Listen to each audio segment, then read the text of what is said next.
Hello दोस्तों।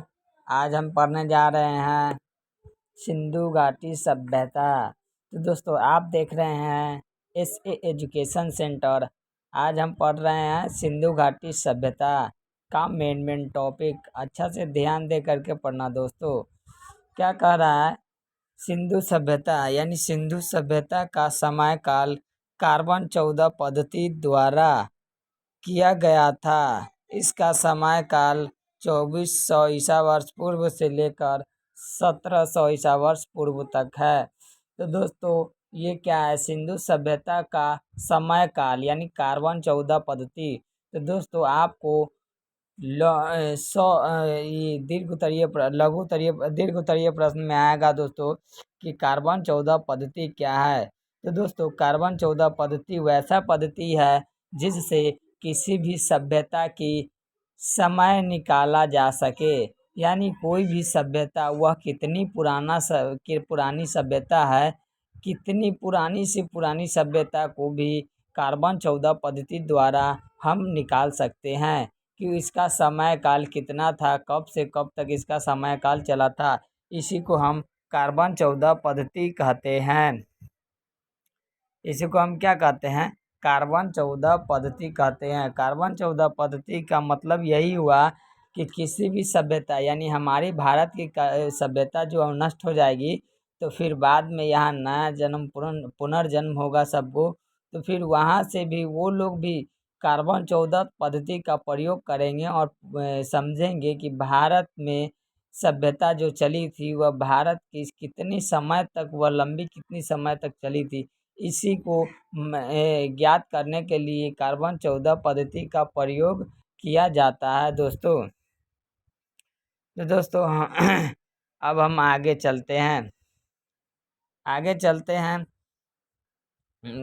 काल था यानी 24 और इसका सिंधु घाटी सभ्यता का जो जीवन काल था, टाइम लाइन जो था वह 2400 ईसा वर्ष पूर्व से लेकर 17 ईसा वर्ष पूर्व तक था।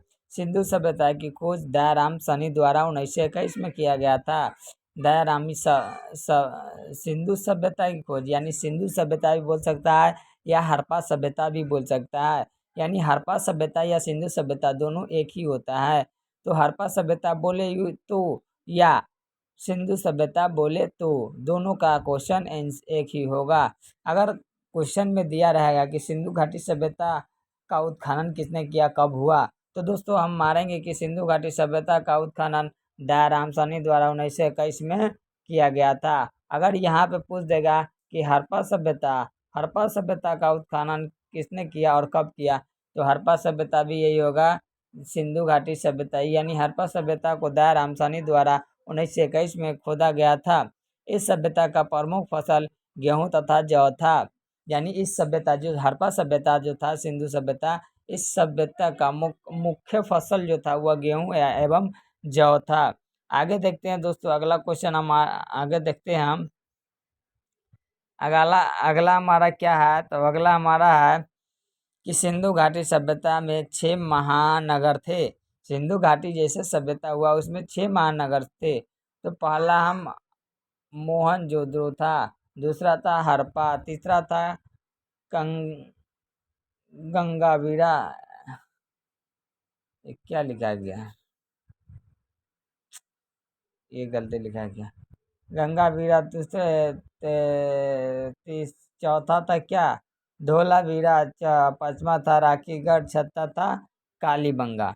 तो दोस्तों हम देखते हैं यहाँ कि सिंधु घाटी सभ्यता के जो 6 महानगर थे, पहला था मोहनजोदारो, दूसरा था हड़प्पा, तीसरा था गंगारीवाला, चौथा था धौलावीरा, पांचवा था राखीगढ़, छठा था कालीबंगा। तो दोस्तों मोहनजोदड़ो में जो था, मोहनजोदड़ो को हम बात करते हैं तो मोहनजोदड़ो जो था वह नर्तकी की एक कांस्य मूर्ति मिली। यानी मोहनजोदड़ो शहर में जो एक नर्तकी कांस्य का मूर्ति मिला, उसके बाद जो है इसमें ही उसके बाद मोहनजोदड़ो में बहुत बड़े पैमाने पर अन्ननांगर मिले। यह एक भवन था, अन्ननांगर यानी अनाज रखने का भवन। इस सभ्यता के लोग जब व्यापार करते थे तो यही में इसी अन्नानांगर में रखाया जाता था व्यापार। जब बारिश उरिश होता था तो इसी अन्नानांगर, यह अन्नानांगर इतना बड़का था ना कि इसमें अनाज रखने का कोई कभी भी कमी नहीं हुआ। और हाँ, हड़प्पा सभ्यता हड़प्पा सभ्यता के मोहनजोदड़ो जो शहरी इलाका था, यह पशुपतिनाथ का मूर्ति भी यहाँ से प्राप्त हुआ था। और शव को जला दिया जाता था, यानी मोहनजोदड़ो में जो है शव को भी जला दिया जाता था। लेकिन हड़प्पा में शव को जलाया नहीं जाता था। यहाँ हड़प्पा में शव को दफनाया जाता था और मोहनजोदड़ो में हर शव को जला दिया जाता था। और मोहनजोदड़ो का अर्थ होता है, शाब्दिक अर्थ होता है क्या? तो मोहनजोदड़ो का शाब्दिक अर्थ मृतकों का टीला होता है। सिंधु सभ्यता के किनारे स्थित है, यानी जो मोहनजोदड़ो है, मोहनजोदड़ो हमारा सिंधु सभ्यता के सिंधु नदी के किनारे स्थित है।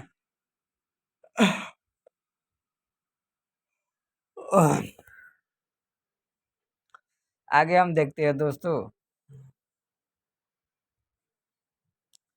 दोस्तों हड़प्पा या सिंधु सभ्यता।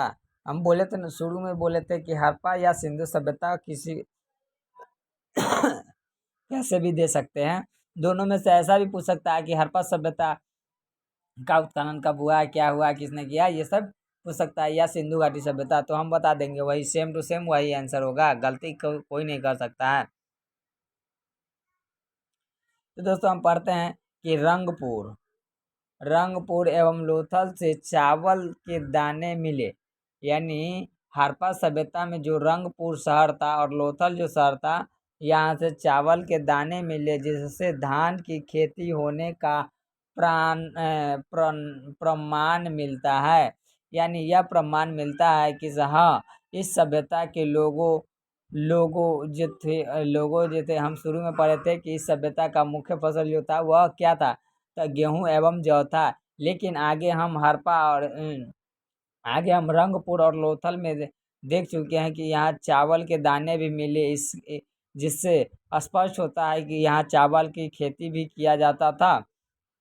और कालीबंगा में जुते हुए हल के साक्ष्य मिले, तो इससे यह स्पष्ट होता है कि कालीबंगा जो एक शहर है, उसमें जुते हुए खेत का साक्ष्य मिला। इससे यह पता चलता है कि हाँ, ये सभ्यता के लोगों में कृषि करने का कोई ना कोई तजुर्बा बहुत ही था। इसीलिए यहाँ के लोग जो थे वह क्या कहते हैं, जौ, गेहूं और ये चावल भी मिले थे, तो चावल तो उगाते ही होंगे।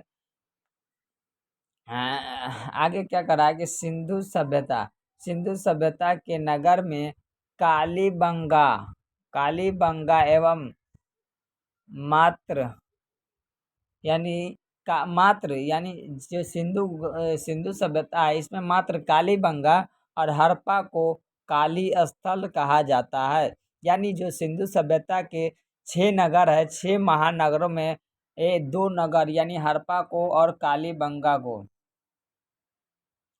हड़प्पा काली स्थल कहा जाता है, कहा जाता था या कहा जाता है, जिसका निचला शहर सम्मानित लोगों के रहने हेतु भी किले से घिरा हुआ था। कालीबंगा का अर्थ होता है काली चूड़िया। यहाँ से पूर्व हड़प्पा स्थलों के खेती होते जाने के और अग्नि पूजा की प्रथा के प्रणाम भी मिलता है। आगे देखते हैं दोस्तों, आगे हमारा है कि इस घरों के दरवाजे, जो हड़प्पा सभ्यता जो थे, हड़प्पा सभ्यता में जो लोग थे वह शहरी लोग हुआ करते थे। हड़प्पा सभ्यता एक शहरी सभ्यता था, जो वहाँ शहर के लोग रहा करते थे। यहाँ जो था, यहाँ सड़क एक दूसरे के समकोण पर काटती थी, एक दूसरे के समकोण पर काटती थी। यहाँ इस सभ्यता में एक नगर, यानी इस सभ्यता में पानी को निकालने के लिए, किसी घर में से पानी को निकालने के लिए एक गटर हुआ करता था, नाली का भी प्रयोग किया जाता था। नाली से यह पानी गटर में जाता था और गटर से जाते जाते यह कहाँ चला जाता था, तालाब में चला जाता था। यहाँ यानी शहरी इलाका था, यहाँ हर चीज़ साफ सुथरा से होता हुआ करता था। पानी का निकालने का भी सुविधा बहुत ही अच्छे और शुद्ध ढंग से किया जाता था। यहाँ कचरा का डस्टबिन होता था, डस्टबिन में कचरा रखा जाता था और यह कबाड़ों में फेंक दिया जाता था। ये यानी इससे यह स्पष्ट होता है कि हड़प्पा सभ्यता के लोग जो थे वह साफ सफाई में भी बहुत ही ध्यान देते थे, यानी साफ सफाई में रहने का कष्ट करते थे और कुछ नहीं। घरों के दरवाजे और खिड़कियां सड़क की ओर न खोलकर पीछे सड़क की ओर न खोलकर पिछवाड़े की ओर खुलती है। यानी जो हड़प्पा सभ्यता में जो था वो घर तो एक दूसरे के समकोण काटती है। अब मानते हैं कि समकोण त्रिभुज हम बनाते हैं, एक दूसरे के समकोण काटे तो समकोण त्रिभुज बनेगा। और यहाँ पर हम देखते हैं कि जब घर बनाएगा आदमी तो एकदम रोड के सटले घर बनाता था उस समय के बात है। यानी नगर में तो जो होगा, नगर में तो रोड सटले घर बनेगा। इसीलिए यहाँ हड़प्पा सभ्यता के लोग जो थे, हड़प्पा सभ्यता के लोग जो थे आगे से दरवाजा नहीं निकाल करके पीछे से दरवाजा निकालते थे। लेकिन लेकिन हम देखते हैं लोथल नगर में, लेकिन केवल केवल लोथल नगर में नगर के घरों के दरवाजे मुख्य सड़क की ओर खुलते थे। चावल के प्रथम साक्ष्य लोथल से ही प्राप्त हुआ, यानी जो चावल के प्रथम साक्ष्य जो मिला था वह लोथल से ही मिला था। और आगे देखते हैं कि इस सभ्यता के लोग काले रंग के डिजाइन किए हुए लाल मिट्टी का बर्तन बनाते थे। आगे देखते हैं दोस्तों, हम आगे देखते हैं, आगे हमारा क्या है, आगे हमारा है प्रमुख स्थल नदी और उत्खननकर्ता वर्ष स्थिति। तो दोस्तों हम यहाँ देखते हैं कि हड़प्पा सभ्यता का उत्खनन किसने किया था, तो दयाराम साहनी ने 1921 में किया था। और हड़प्पा सभ्यता किस नदी के किनारे है, तो रावी नदी के किनारे है। और हड़प्पा सभ्यता जो है वह पाकिस्तान का मोंटगोमरी जिला में पड़ता है। यानी पाकिस्तान का मोंटगोमरी जिला, जो अभी पाकिस्तान में मोंटगोमरी जिला होगा, उसमें हड़प्पा सभ्यता पड़ता था पहले। और मोहनजोदड़ो दूसरा नंबर में मोहनजोदड़ो हम देखते हैं। तो मोहनजोदड़ो सिंधु नदी, हम बताए थे ना आगे कि मोहनजोदड़ो जो है वह सिंधु नदी के किनारे स्थित है। यानी यह जो है सिंधु नदी के किनारे स्थित है। इसका खोज रखालदास बनर्जी 1922 में किया था। और यह इसका यह स्थित कहाँ था, तो पाकिस्तान के सिंध प्रांत कलर लड़काना जिला, यानी पाकिस्तान के जो सिंध प्रांत लड़काना जिला था, लड़काना जिला है, लड़काना जिला में ये जो था मोहनजोदड़ो था। और मोंटगोमरी जिला में जो था वो कौन था, हड़प्पा।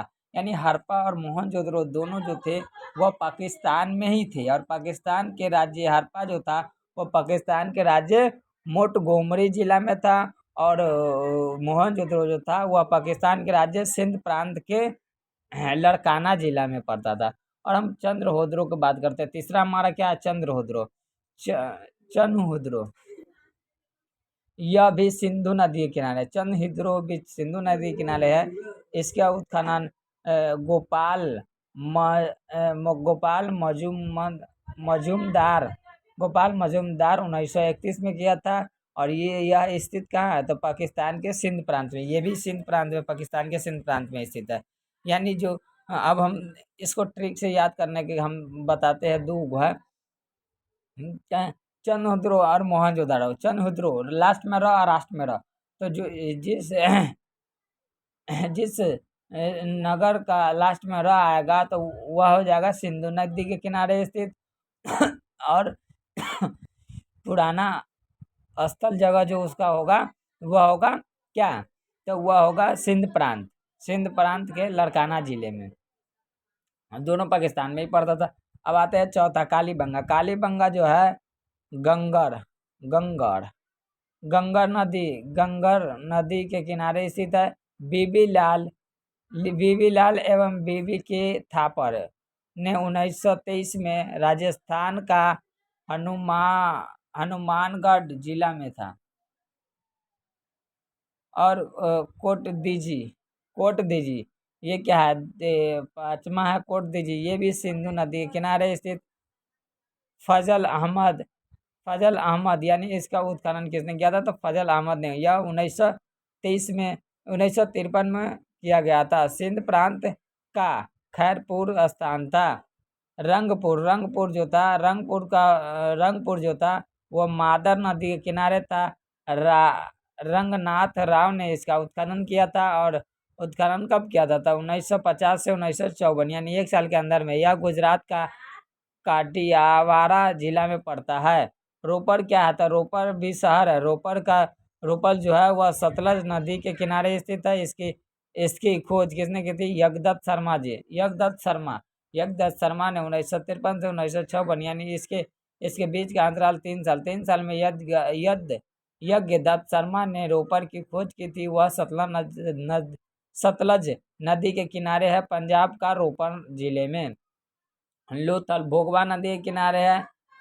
रंगनाथ राव ने इसकी खोज की थी 1955 से 1962 तक। गुजरात का अहमदाबाद जिला में है ये। आलमगीरपुर है हिंगटन यानी हिंगटन नदी के किनारे है। यज्ञदत्त शर्मा ने इसकी खोज की थी और 1958 में की थी। उत्तर प्रदेश का मेरठ जिला में यह अवस्थित है। सुतका केंडोर जो है यह दास्क नदी के किनारे स्थित है।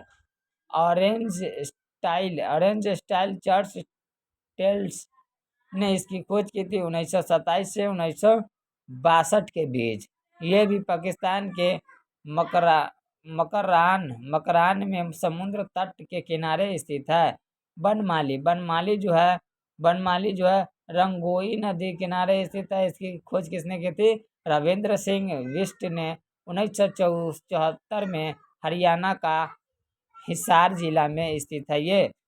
धौलावीरा क्या है?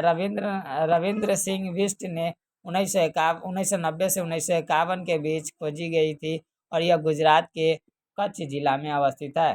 तो दोस्तों आज हम यहीं पे समाप्त करते हैं। जय हिंद, जय भारत। अगर दोस्तों आप लोगों को वीडियो अच्छी लगी तो लाइक करें, सब्सक्राइब करें और शेयर करें। तो दोस्तों आप अगर अगला वीडियो चाहना चाहते हैं तो कमेंट करके हमें बताएं।